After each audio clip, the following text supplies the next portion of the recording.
Arthroscopic transtibial medial meniscus posterior root repair using the meniscal tract to locate the anatomical footprint. After spinal anesthesia is done, the patient is positioned supine. To investigate intra-articular lesions, standard anterolateral and anteromedial portals are established. The superficial medial collateral ligament, MCL, is released to widen the medial joint space and avoid iatrogenic chondral injury.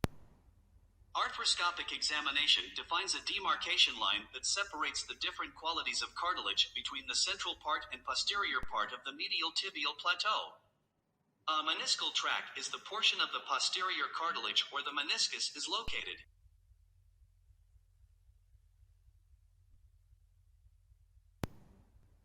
The cartilage over the footprint is removed to encourage meniscal healing.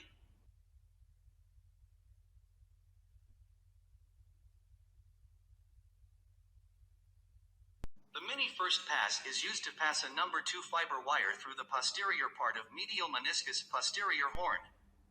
After that, a fiber tape is passed through the center of the medial meniscus and more medially to the initial suture. Another number 2 fiber wire is placed into the anterior part of the medial meniscus.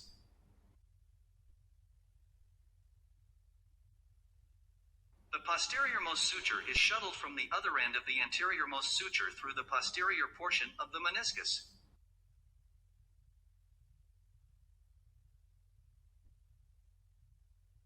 A meniscus root aiming device is used to create a 4 mm diameter tibial tunnel through the center of the footprint.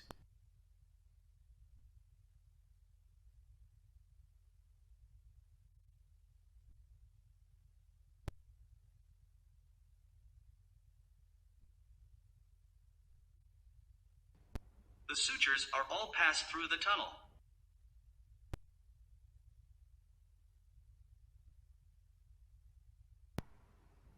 Another end of the fiber tape is placed over the vertical suture, and a shuttle suture is inserted through the lateral portion of the meniscus.